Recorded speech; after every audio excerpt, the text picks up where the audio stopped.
EVM hack करता येतं, निकालही फिरवता येतो। अमेरिकेच्या गुप्तचर विभागाच्या हाती पुरावेत। अमेरिकेच्या गुप्तचर विभागाच्या प्रमुख तुलसी गबार्ड यांनी हा खळबळजनक दावा केलेला आहे।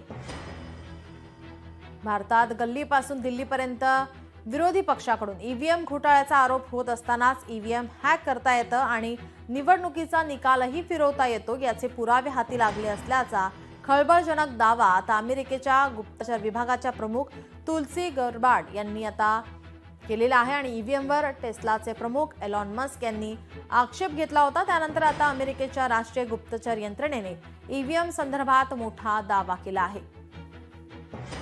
गुप्तचर विभागाच्या संचालक तुलसी गबार्ड यांनी मंत्रिमंडळाच्या बैठकीतच गौप्यस्फोट केलाय। ईव्हीएम मशीन सहज हॅक केले जाऊ शकते याचे पुरावे हाती लागल्याची माहिती त्यांनी या बैठकीमध्ये दिली आहे।